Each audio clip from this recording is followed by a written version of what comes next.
గోదావరి జిల్లాలోని రామపురం అనే చిన్న పల్లెటూరు. ఆ ఊరి చివరన గోదావరి పాయకు దగ్గరగా ఉండే పూరి గుడిసెల్లో నివసించే పేదరికపు జీవితాలు.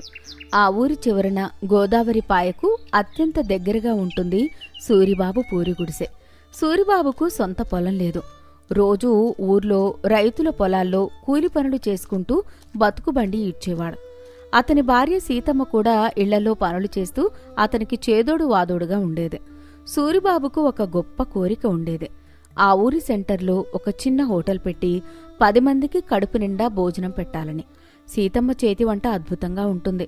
ఆ ధైర్యంతోనే వాడు ఎప్పుడూ ఆ కలలు కనేవాడు. ఆ సంవత్సరం వానాకాలం మామూలుగా రాలేదు. జూలై నెల రాగానే ఆకాశానికి చిల్లు పడిందా అన్నట్లు వారం రోజుల పాటు ఏకధాటిగా వర్షం కురుస్తూనే ఉంది. ఎగువ ప్రాంతాల నుంచి వస్తున్న వరదతో గోదావరి ఉగ్రరూపం దాల్చింది. ఊరంతా జల దిగ్బంధంలో చిక్కుకుపోయింది. ఉదయం 6 గంటలు సన్నగా వాన పడుతూనే ఉంది. ఇంట్లో లాంతరు వెలుగుతోంది. సీతమ్మ కంగారుగా వాకిట్లోకి వచ్చింది. ఏమండోయ్, ఒకసారిలా బయటకు చూశారా? నీళ్లు మన గుమ్మం దాకా వచ్చేశాయి. రాత్రికి రాత్రే కాలువ పొంగిపోయినట్లుంది. నాకైతే చాలా భయంగా ఉందండి. ఏ క్షణాన నీళ్లు ఇంట్లోకి వస్తాయో ఏమో. సూరిబాబు వాకిట్లోకి వచ్చి చూస్తూ, అమ్మ బాబోయ్, నిజమే సీత, గోదారమ్మ ఈసారి గట్టిగానే పగబట్టినట్లుంది. భయపడుకు సీత, ఈ వానికి మన ఇల్లు మునగడం ఖాయం. మనం వెంటనే జాగ్రత్త పడాలి. ఏది ఏమైనా మన ప్రాణాలు దక్కించుకోవాలి అని అంటాడు. అయ్యో దేవుడా, ఇప్పుడు మన పరిస్థితి ఏంటి? ఇల్లంతా మునిగిపోతే మనం ఎక్కడ తలదాచుకుంటామండి? మనకున్న ఈ కాస్త సామాన్లు, బియ్యం అన్నీ తడిసిపోతే మనం ఆకలితో చనిపోవాల్సిందే. ఏడవక సీత, ఏడిస్తే ఏదీ పరిష్కారం కాదు. ముందు మన కుర్రాడిని లేపు. మన ఇంట్లో ఉన్న చెక్కలు, పాత తలుపులు, ఖాళీ డబ్బాలు అన్నీ కలిపి ఒక పెద్ద తెప్పలాగా కడతాను. ఆ తెప్ప మీదకు మన వస్తువులు, బియ్యం, పప్పులు అన్నీ మార్చేద్దాం. ముందు పనులు కానివ్వు. నీళ్ల ఉధృతికి ఆ తెప్ప ఎక్కడికైనా కొట్టుకుపోతేనో అప్పుడు మనం నీళ్లలోనే కదా సమాధి అవ్వాలి. అదేం జరగదులే పిచ్చిదానా.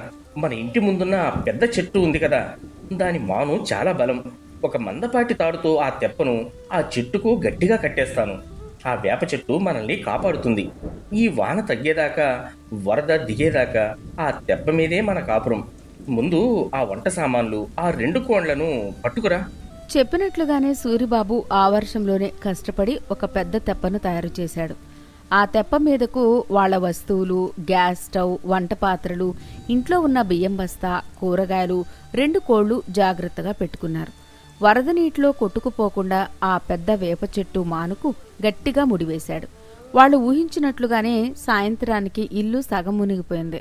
ఆ చెట్టు నీడన ఆ పాత తెప్ప మీదే వాళ్ల కుటుంబం తలదాచుకుంది.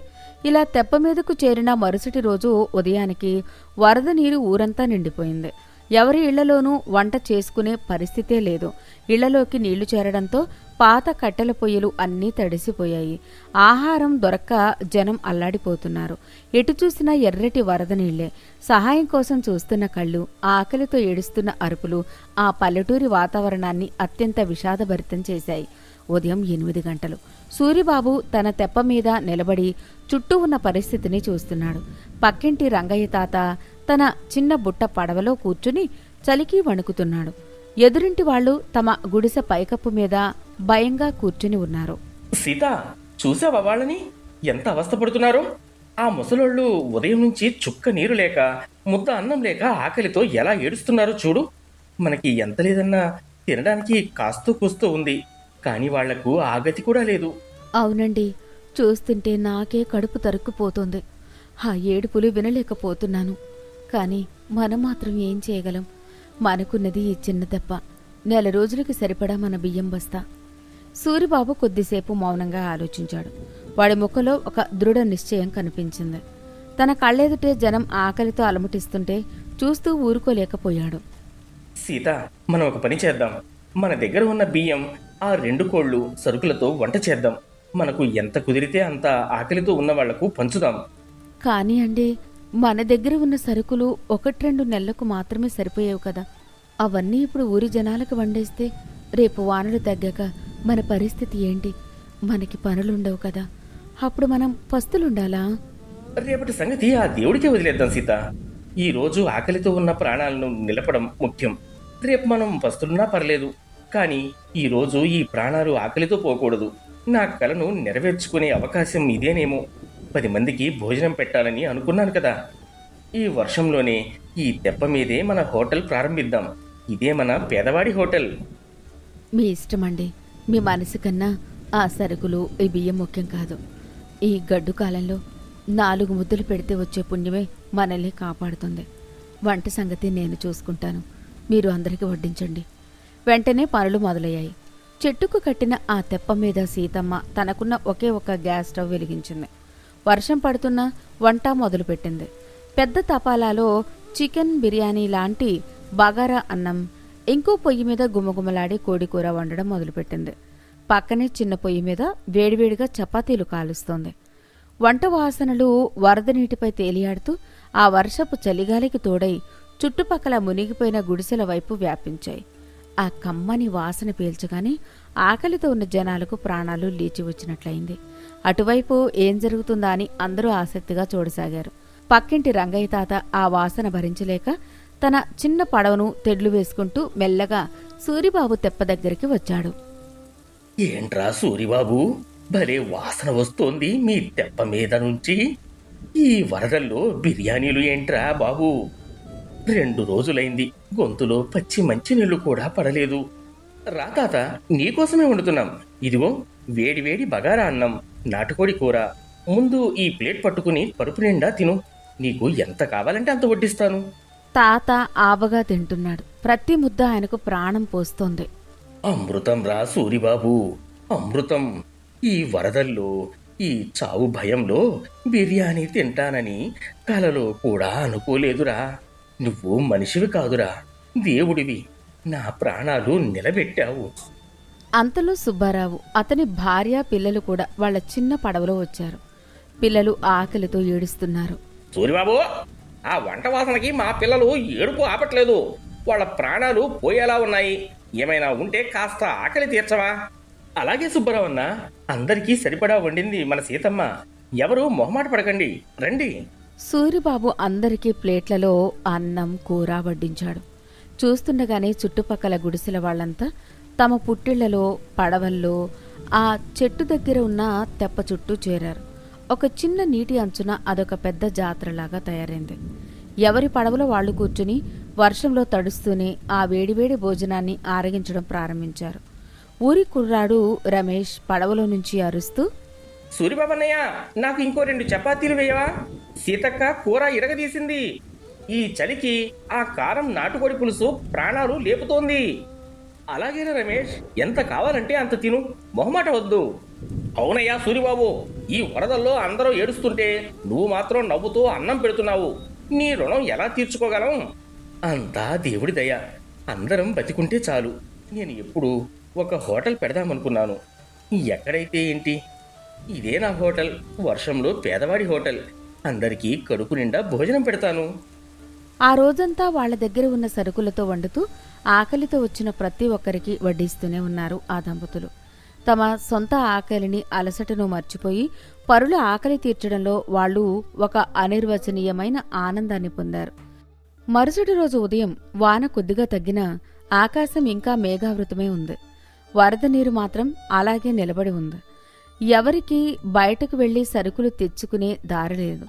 పడవలు కూడా తిరిగే పరిస్థితి లేదు. సీతమ్మ తెల్లవారుజామునే లేచి మళ్లీ గ్యాస్ స్టవ్ వెలిగించింది. నిన్నటిలాగే ఈరోజు కూడా పప్పు, అన్నం, కూరగాయలతో వంటలు చేయడం మొదలుపెట్టింది. వాసన రావడమే ఆలస్యం. మళ్లీ జనం వాళ్ల పుట్టిల్లో, పడవల్లో తెప్ప దగ్గరకు రావడం మొదలుపెట్టారు. సీతమ్మ బియ్యం బస్తాలో చెయ్యి పెట్టి చూసింది. బస్తా అడుగంటింది. ఆమె ముఖంలో కొద్దిగా ఆందోళన కనిపించింది. ఏమండి? ఏంటి సీత, ఏమైంది? నిన్న ఈరోజు వండగా మన దగ్గర ఉన్న పెద్ద బియ్యం బస్తా మొత్తం ఖాళీ అయిపోయింది. పప్పులు, నూనె డబ్బాలు అన్నీ అయిపోయాయి. ఇంకా మిగిలింది కేవలం రేపటికి మన ముగ్గురికి సరిపడా గుప్పెడు బియ్యం మాత్రమే. పర్వాలేదు సీత, కంగారు పడకు. ఈ 2 రోజులు ఈ జనం ఆకలి తీర్చాం కదా, అదే 10,000. రేపటి గురించి ఆలోచించకు.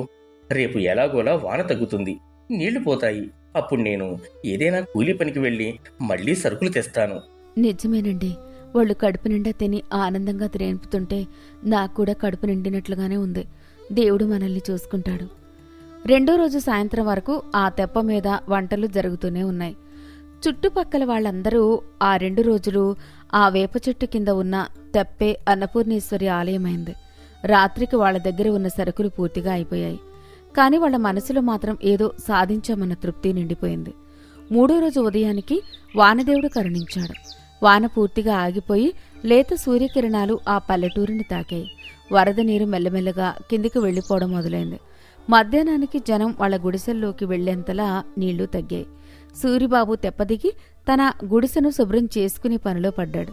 బురదను తోడేస్తున్నాడు. సరుకులన్నీ అయిపోవడంతో మరుసటి రోజు పూట ఎలా గడుస్తుందా అని వాడి మనసులో చిన్న దిగులు మొదలైంది.